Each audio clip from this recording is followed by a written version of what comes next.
Hello, everybody. I am going to give you an overview of EDCT 4010 System Analysis and Design in Education Technology.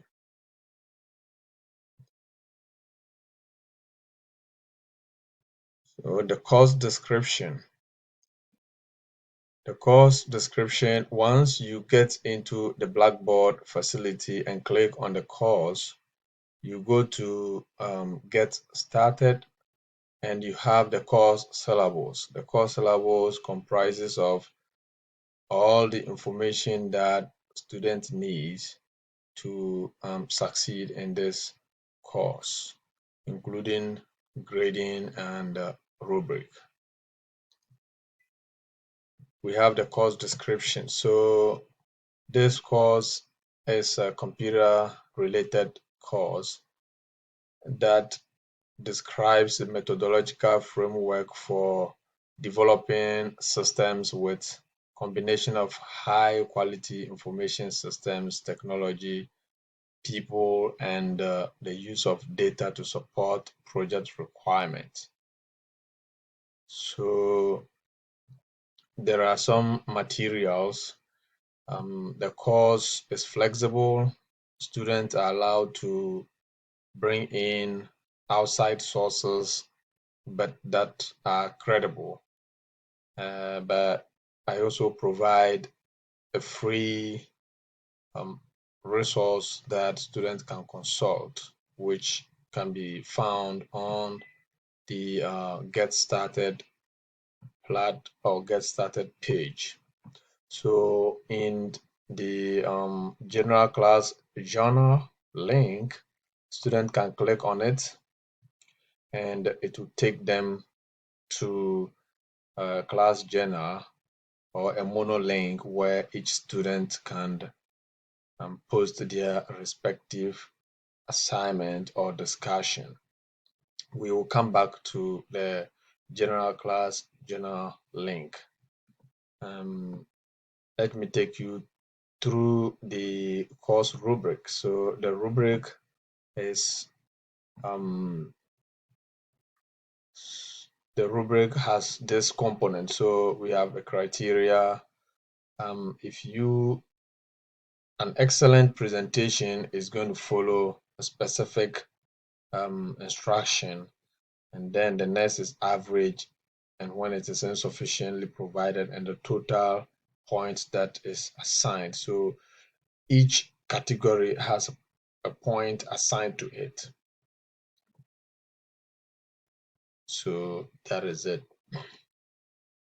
Now, at the announcement page, this announcement page is going to be the regular platform where modifications, changes, and any reviews will be posted here, or any instructions, announcement from both the program, the course, and even something related to the college itself will be posted here for students to consume.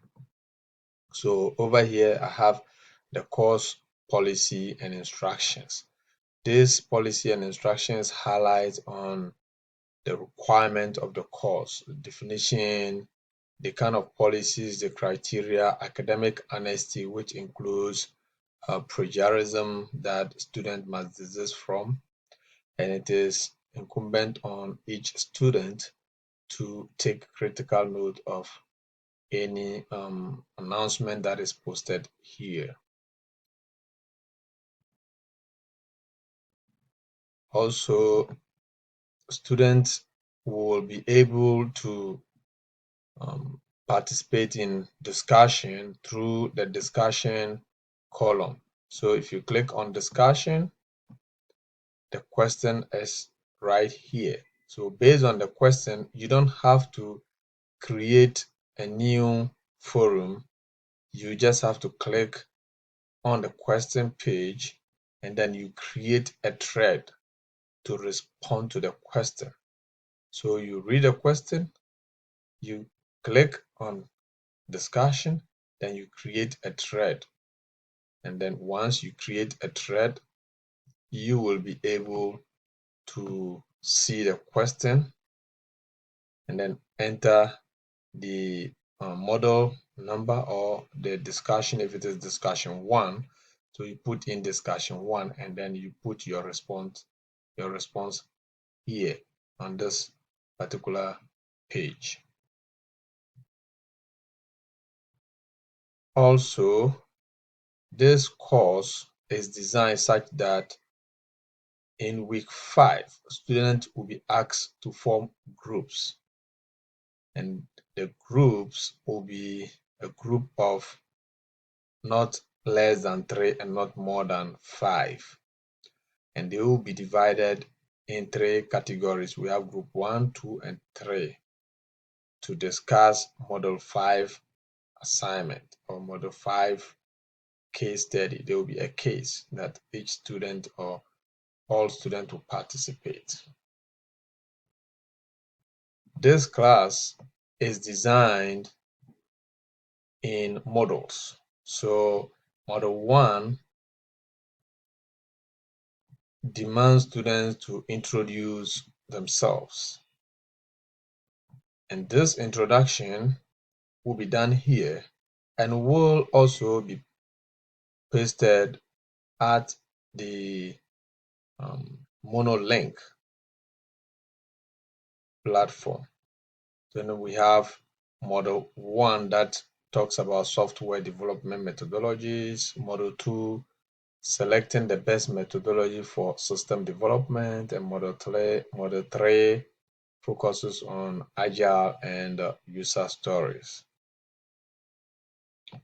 Now let's go back to get started and go to the general class journal link. So this link provides student access to create a Google Doc and post it on the platforms. So this also has all the components that I read on the Blackboard page. So it's the same class that is modeled on the Blackboard is also modeled here. This is the rubric that I talked about, and these are the dates and time for assignment and other related work. The resources or the materials to be referenced is cited or is put down here for students to access freely.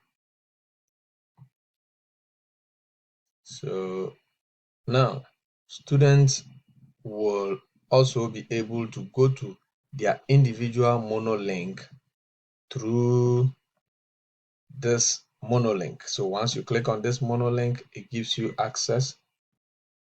Then at this point, each student must put their names in this column and then put the link to their MonoLink here.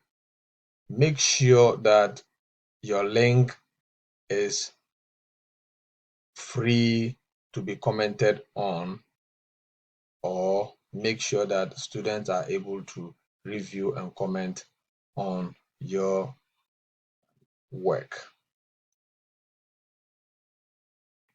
Thank you. Thank you so much. Let me know if you have any questions. Thank you.